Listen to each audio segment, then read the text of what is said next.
Welcome to Accelerate Your Wealth, a podcast by Rebecca Robertson, founder and director of Evolution Financial Planning. This series, we're focusing on female financial independence, looking towards a stronger financial future.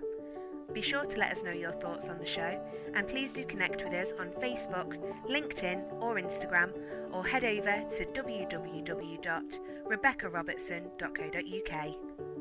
So today's show, I'm going to be talking to Lisa Wynn, and Lisa Wynn is a master coach, a certified wealth creation coach, and a human design specialist working in the field of legacy creation. Her huge mission is to evolve the paradigm of change making, to see more health, wealth, and happiness, and ease the lives of incredible change makers around the world. She works with socially inspired entrepreneurs, coaches, and organisations, from aid agencies to government departments and household name corporates. Lisa's a very dear friend of mine, so let's get talking to her. And we're today going to be talking about the embodiment of wealth and what it means to embody money. Let's get going. So welcome, Lisa. Thank you for joining me today. It's my pleasure, as always. Can't wait. As always. And I'm very jealous of the plants you have behind you, because mine are plastic. Because I'm not very good with plants. I'm very good with animals, not bad with children, at measured amount of children time. But plants, I'm just going to bring mine into view for those on video, but they're plastic. And your plants aren't. They just look. You're so green fingered.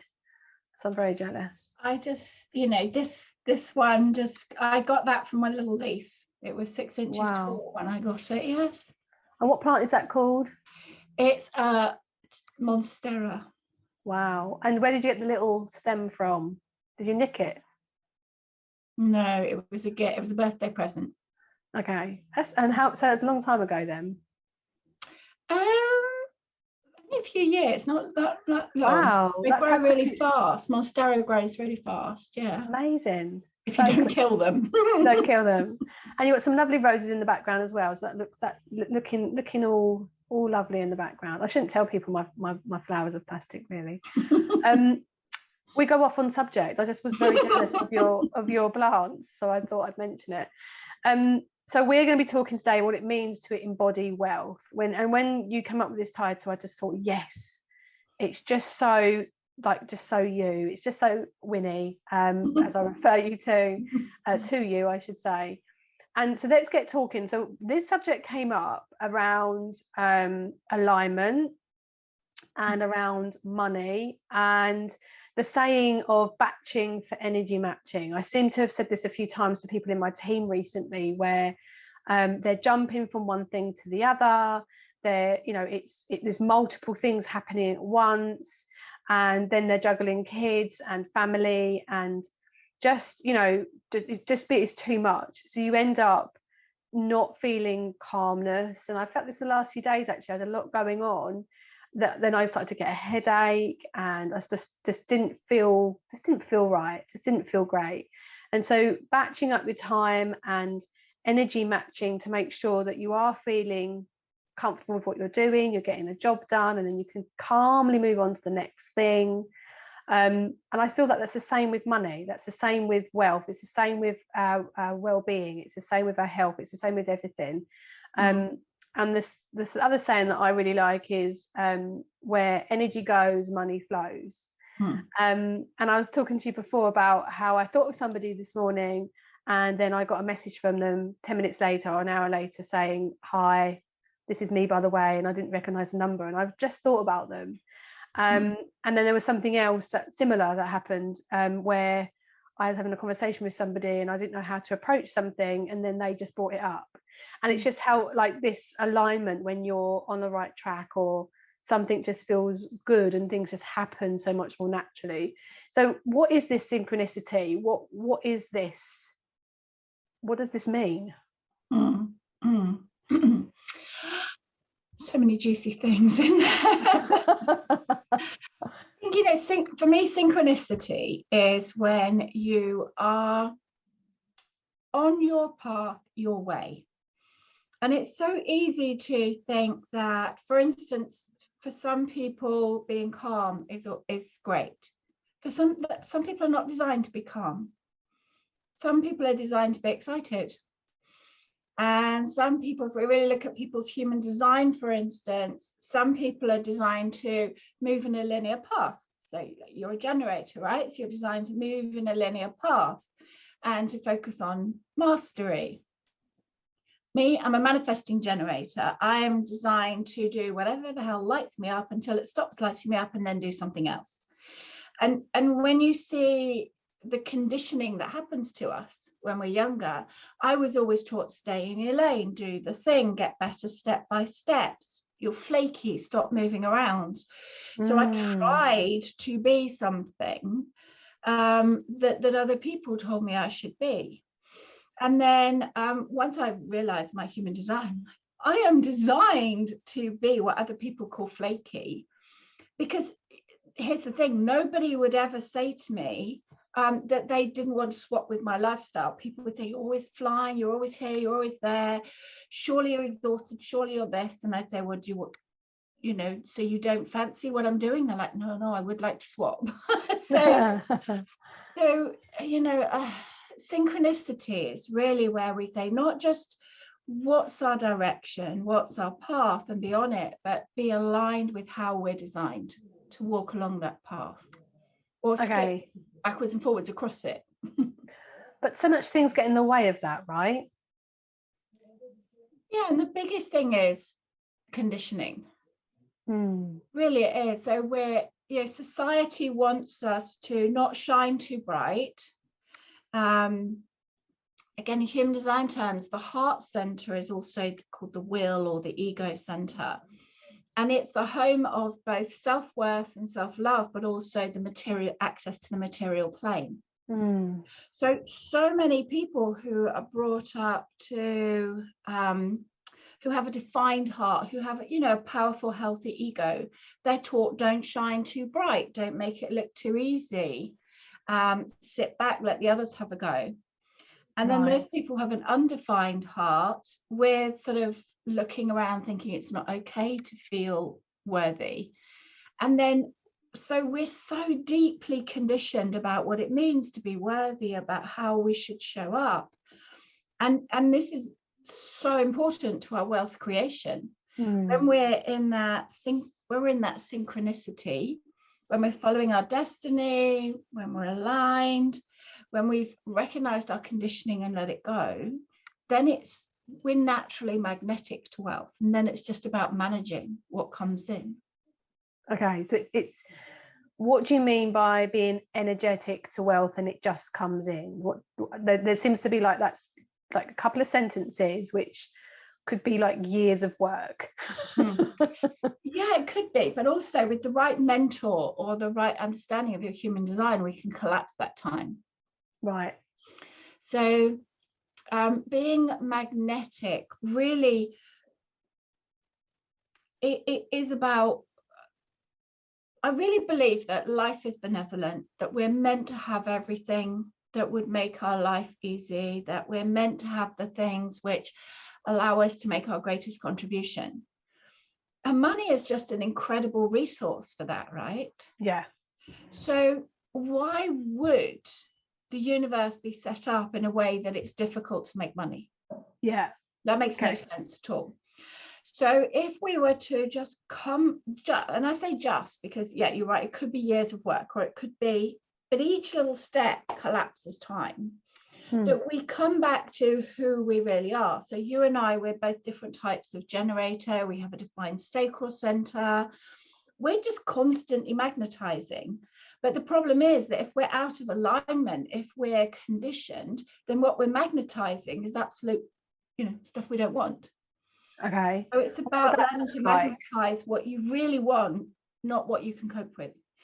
So what would that look like if you weren't aligned and you were magnetizing what you didn't want? Would you be then finding work really stressful, maybe, or would you be finding that it's not easy, like it's all quite, it's quite hard? Yeah, I think essentially, I guess the truth is that what we do is we magnetize what we really want deep inside. Now, if, like, some people are only really happy when they're miserable. You know what I mean? Yeah. Yeah. I can think of a family member off the top of my head. I had a conversation with him the other day and I was like, did I ring at a bad time? Are you just always miserable though?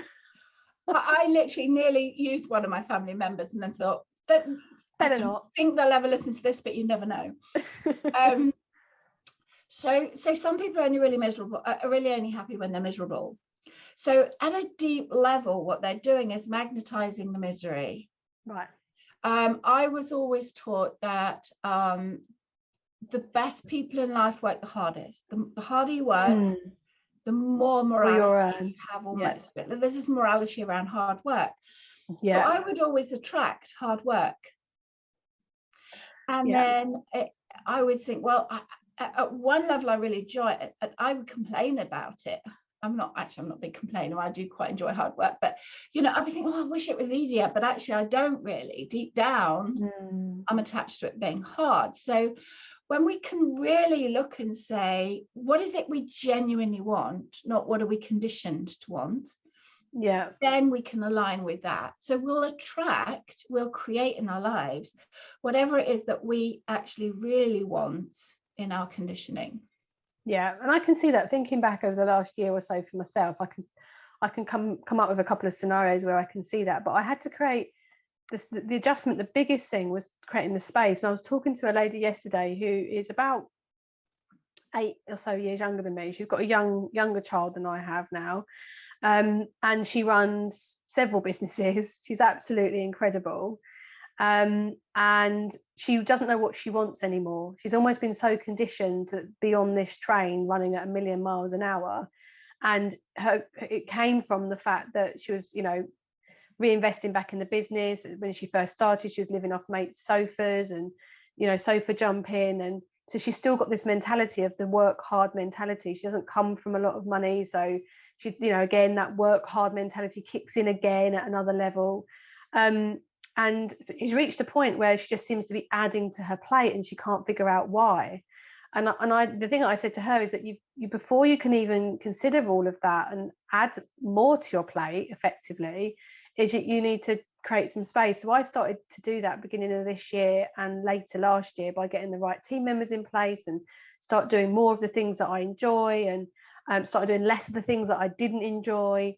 Yes, it affected my profit margins, although looking at my accounts, my profit margins have gone up massively, and a 50% increase in them, actually 105% compared to 2021, which was amazing. But for this part of this year, it means I'm earning that little bit. The business is not as profitable, if you want to call it that, but I do believe that I'll be then in the right place to actually generate more business in the first place, whereas I'll be definitely plateaued and strung out and burnt out the alternative way. But it took me a couple of months to almost readjust to not being on that hamster wheel.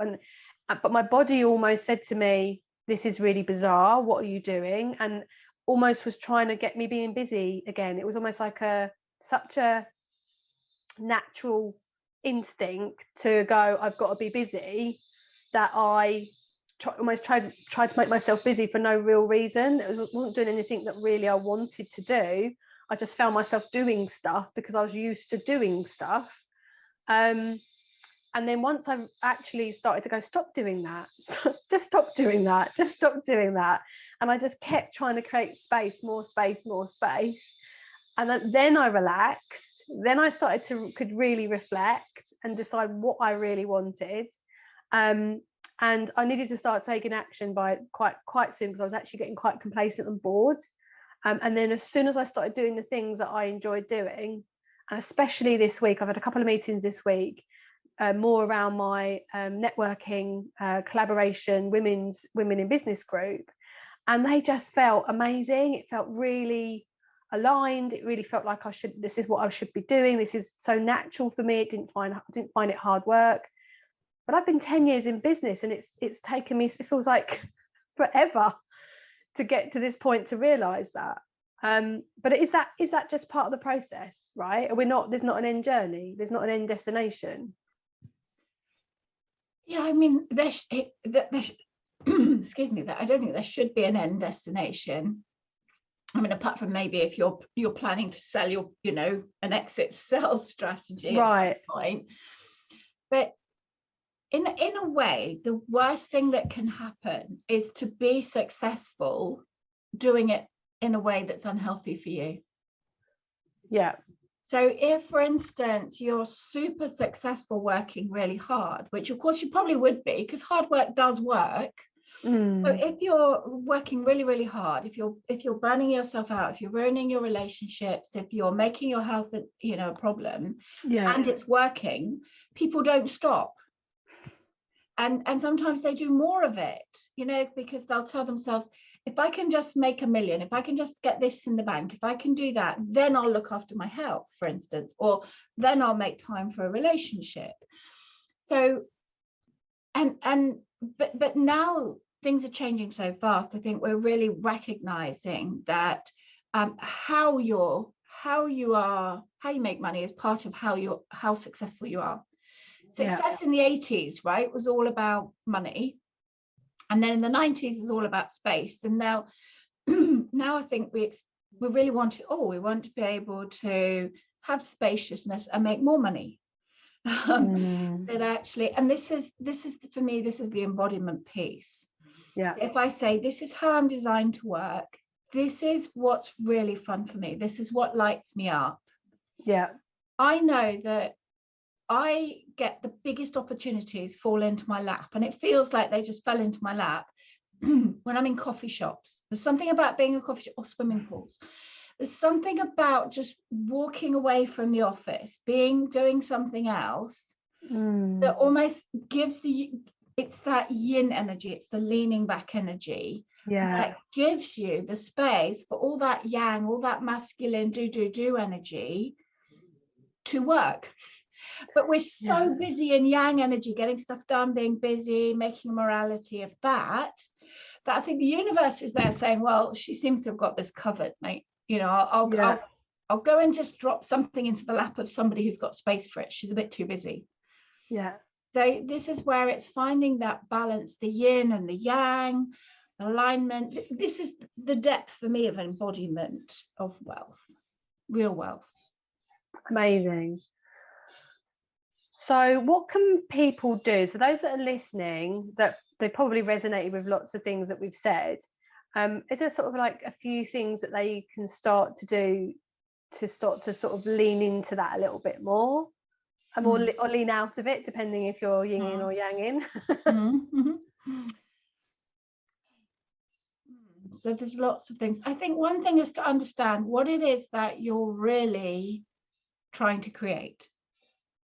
So, and usually when we talk about that, what we mean is like your picture of success. But I don't mean that. I mean, what is your conditioning pushing you or asking you to push for? Right. Are you pushing to feel good? We all want to feel good about ourselves. Almost everything that we do is to feel good about ourselves. So what makes you feel good about yourself? Is it working like a dog? She says, with 2 puppies who I've been told they don't sleep enough. They have to sleep for 20 hours a day. I don't know why we say working like a dog. Sort of the opposite. But is it that you want to feel better about yourself by working really hard? When you see that, then we can say, well, how else can I feel really good about myself? If you think about overspending, people overspend to feel better about themselves. Oh, totally. Yeah, I can see that. So what's driving you to overspend? Because overspending is another way that we lose spaciousness. If I overspend, I've got to overwork to pay back the overspending. And then I'm shattered. So then I overspend to feel better because I've been overworking. The whole thing is, so often for my work as a coach, I'm really digging into what's the breakthrough point that is actually the underlying driver. And let's get rid of that. Let's replace it with something positive.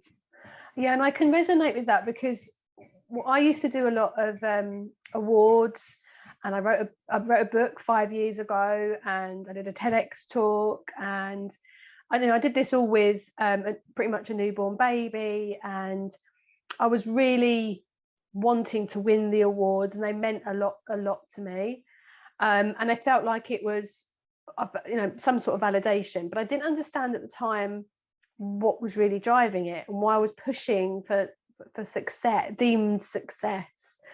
And then when I achieved it, I looked back and I realized it wasn't for other people, external validation, it was internal validation of myself and my own worth. And then my decision making completely changed.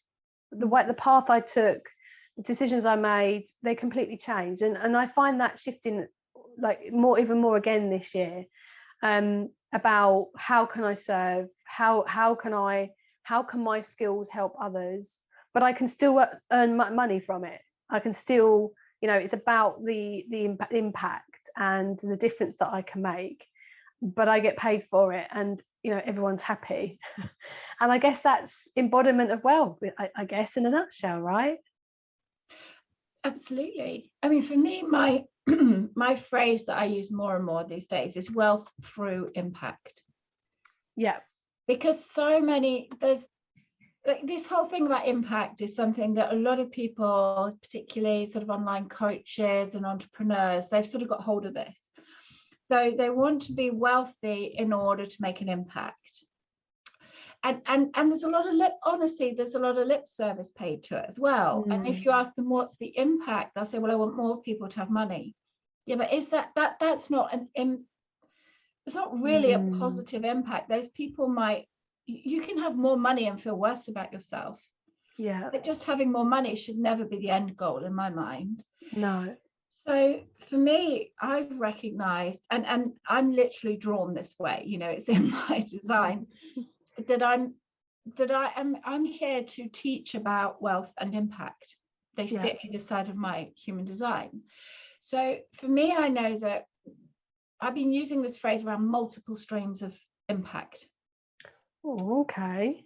So for instance, when I'm earning money, I want to earn money in a way that makes an impact. I want people to pay me for services that change their life, change their customer's life, whatever.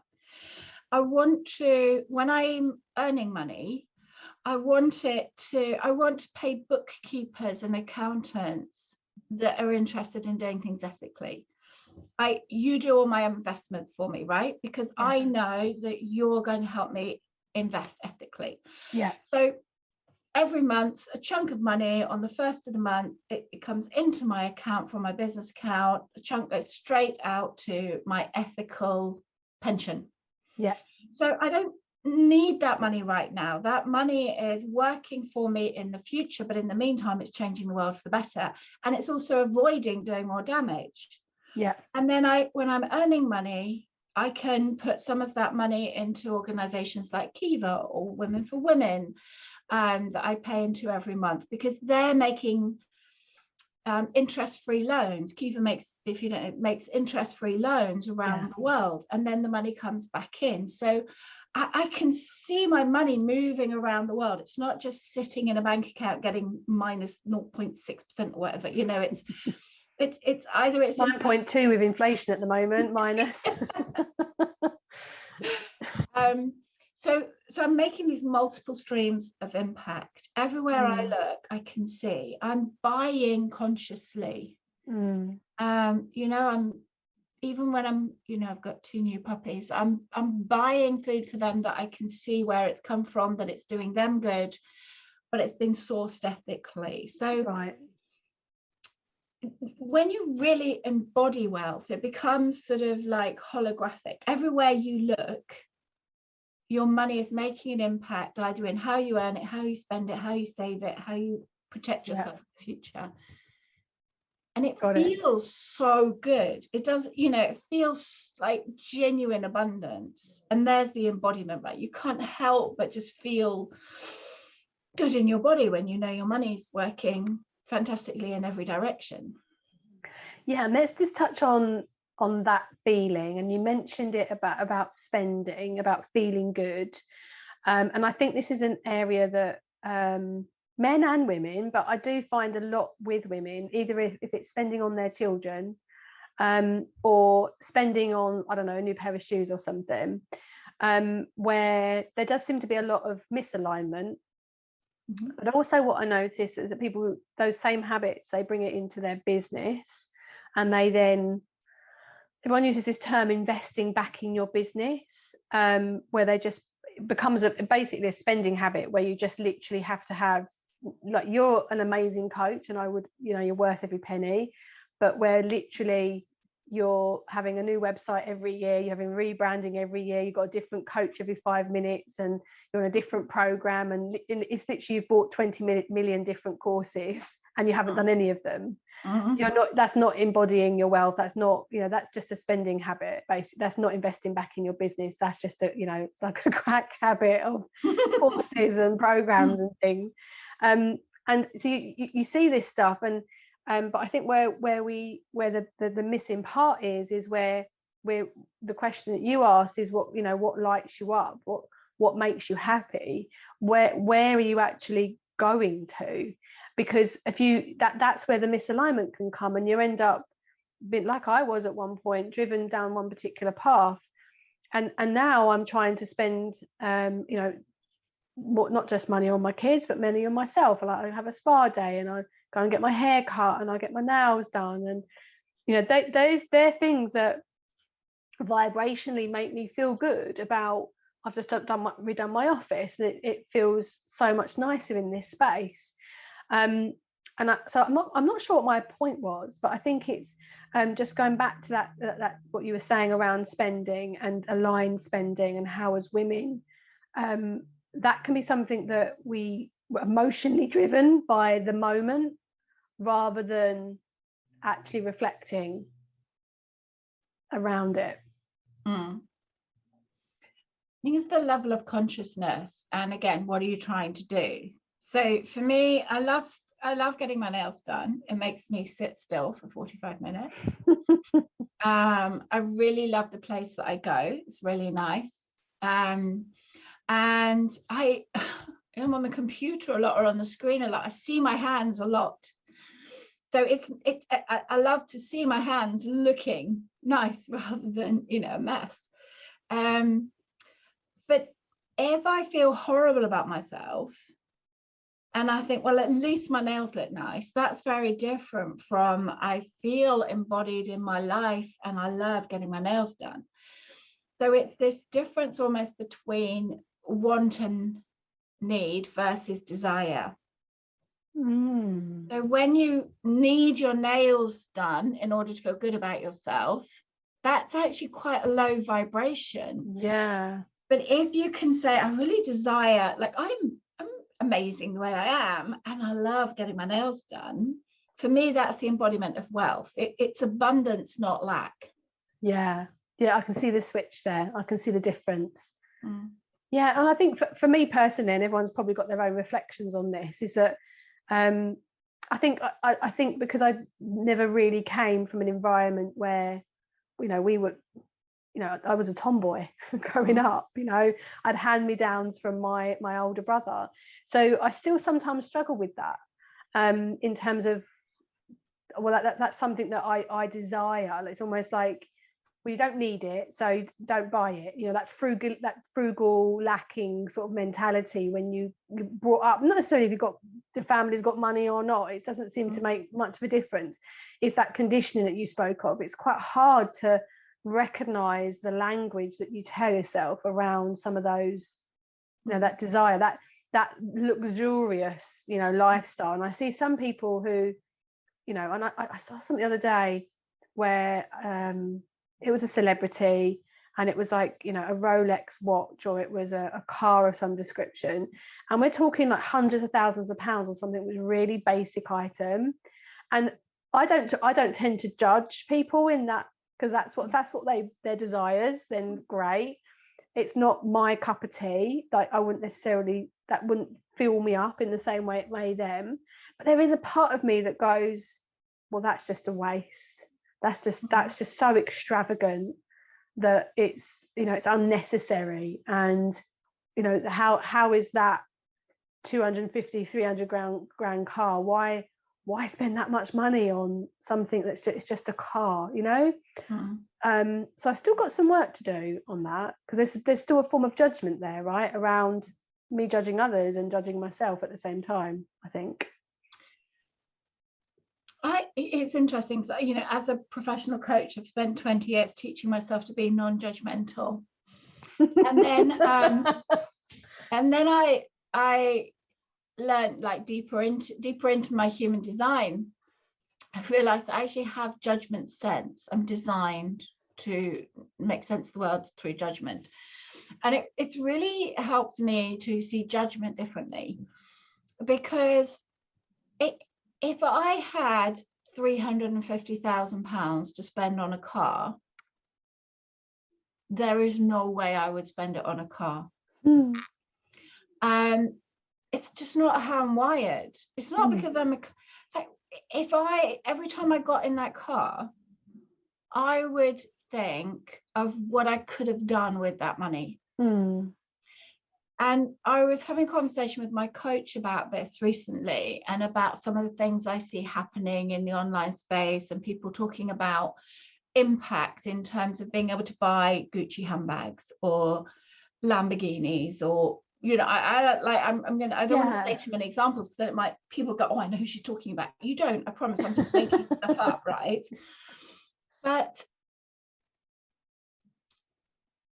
my plants, you know, every room in my house looks like this, right? My house is like Kew Gardens.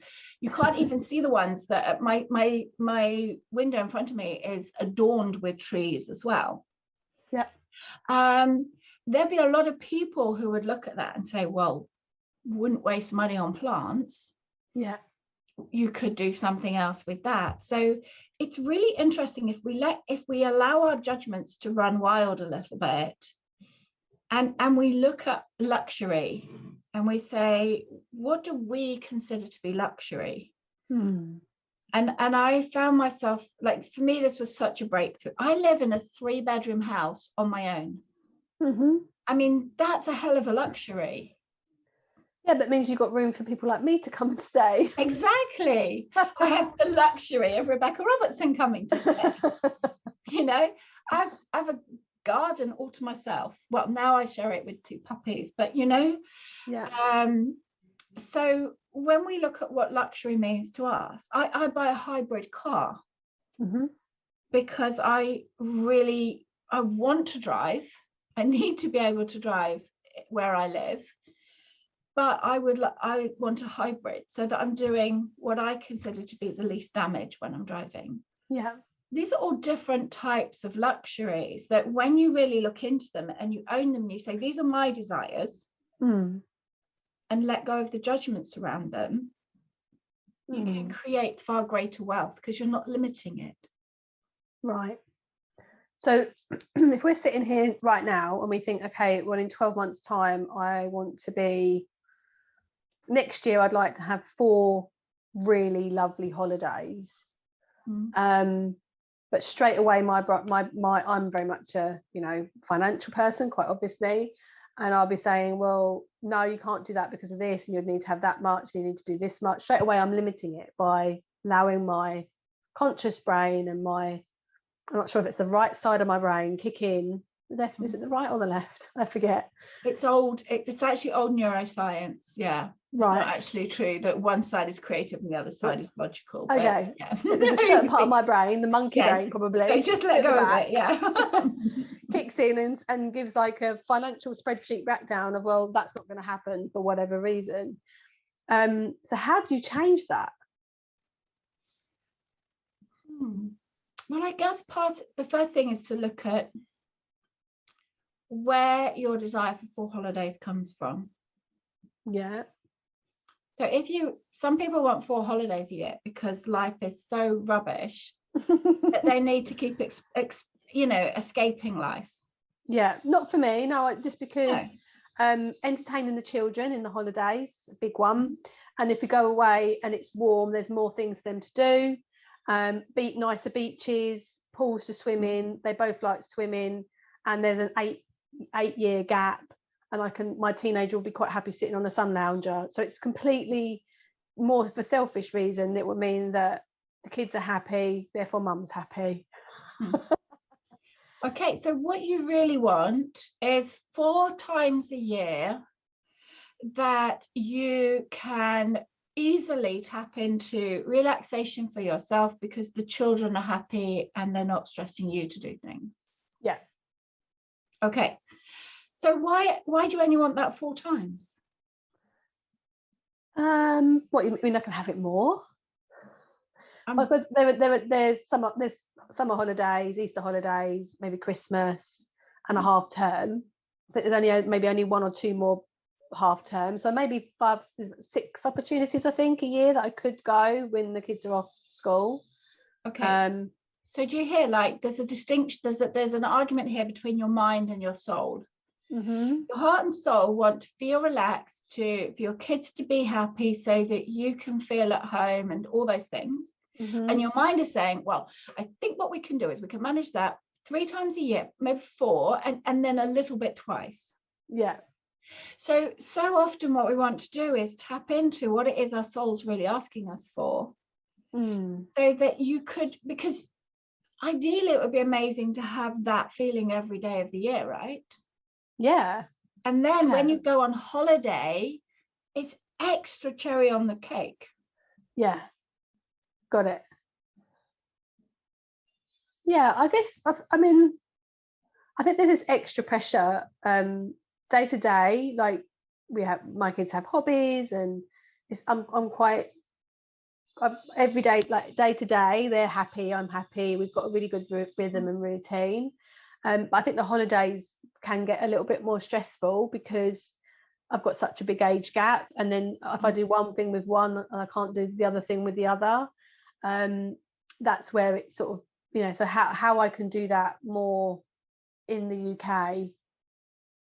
Yeah, I hear what you're saying though. Yeah. So I'm not saying like don't have the holidays, don't go away. No. But in terms of creating that reality for yourself, yeah, there's a frequency, a vibration of 4 holidays a year. Okay. And exactly, do you see what happened to your face then? Like, yeah.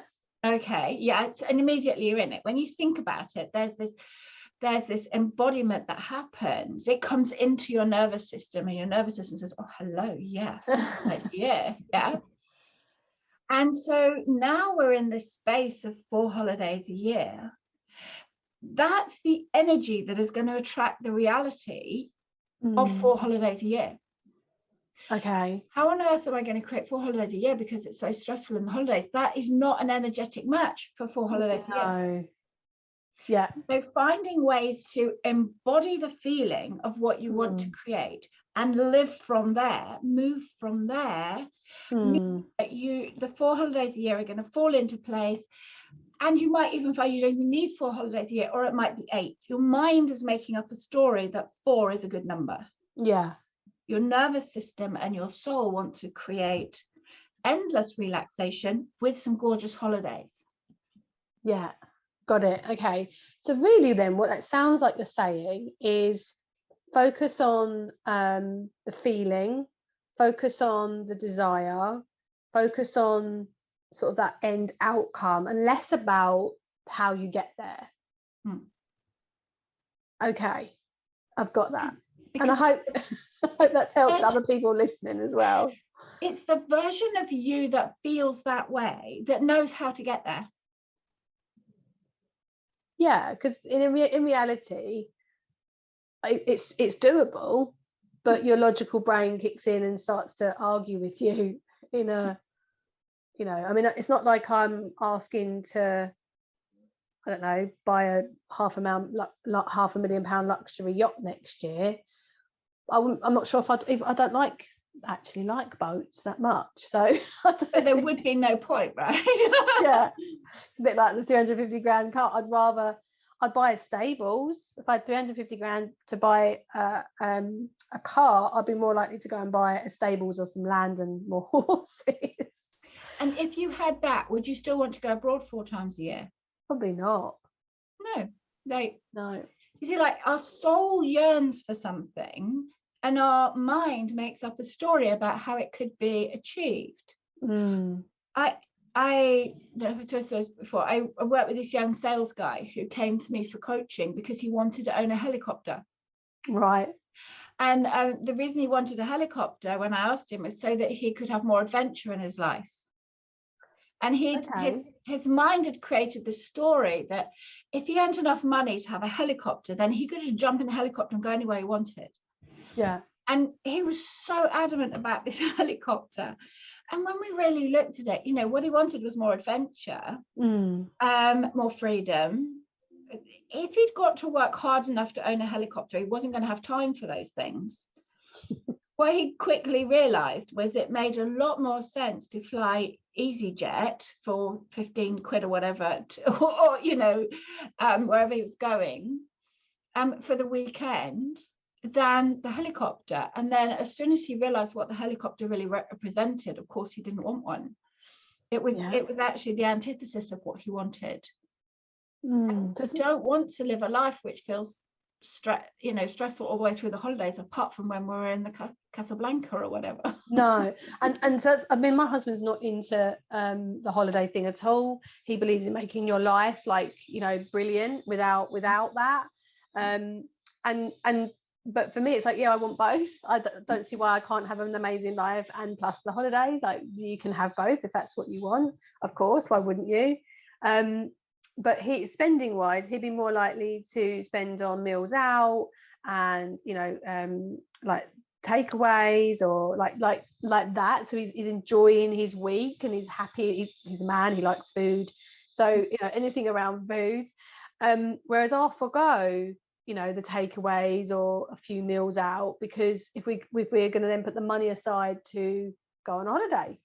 So that's where it's quite an interesting conversation about relationships and the alignment piece around that, where you've got two people with two different, and I find that with women quite a lot, that they're often fulfilling other people's needs rather than actually listening to what it is that they desire and what their souls want, because we're taught to look after everybody else. Definitely. And you know, also something I notice about a lot of women in business is that they will invest in the business. They'll invest in a mentor who knows more than they do. I no longer invest in mentors or my business. I only invest in myself. Yeah. Because I know that if suddenly, as 2020, I was working this out earlier, Becky, April, May, June 2020, I earned a total of £6,020, of which I had to pay 70% to the associate who delivered the work. Wow, okay. Literally, the pandemic wiped my business out overnight. Yeah. And then in the 2 years since I was literally working this out yesterday, in the 2 years since since 8th of June 2020, I earned more than in any 2-year episode before. Right. So from complete wipeout, like what felt like not exactly a standing start. No. But it was a new model. It was a new business model with a new audience and a new everything. Totally. And in that time, I decided that like the thing that hadn't changed was me. The environment had changed, the way people were buying had changed, everything had changed apart from me. So if the investment is in me, it doesn't matter what the world throws at me, I'm up to it. Yeah. You can't take that away from me. You know, if a mentor I've worked with, it then turns out, I don't know, something goes wrong with that, I've got that. Like, you can't take that away from me. Yeah. So when people come to me and say, I really, as they sometimes do, like, I feel like I can't succeed without you, I'm like, then no. Because I don't want people to invest in me. I want them to invest in themselves. Yeah. And then they come so empowered. Yeah. And then they're coming saying, well, this is what I want for myself. Not what can you give me, but this is what I want. And I really believe if women can learn to invest in themselves. I know you've got you know, this fabulous course coming up. Don't invest in the course, invest in yourself by paying for the course. Yeah. And then if it's the right thing for you. If it's the right thing, yeah. You can't invest in yourself by buying something that's not the right thing for you. Then you're just spending. That's not investing. Yeah, exactly. So I've loved our chat today, and we've talked about all things embodying wealth, and thank you for sharing your knowledge with us. But if people want to work with you or find out more about human design, we will obviously plant links in the blog and on iTunes and on Spotify, etc., and in Google for YouTube.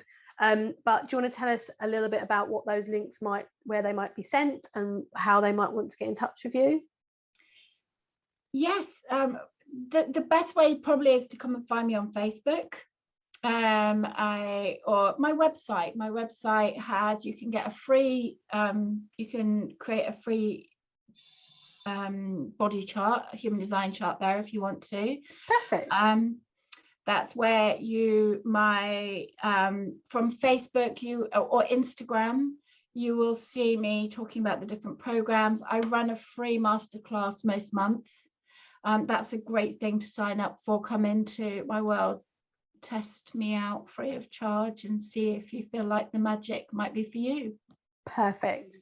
I'm sure it will be. So we'll put those links below so you can go and check those out. Thank you for joining us today, Lisa, or Winnie, as I like to call you affectionately. Super lovely to have you back. I think you were one of our first on the show when I first launched the podcast, coming up to 2 years in August. So yeah, I'm glad that we're still here, and the show is still going on.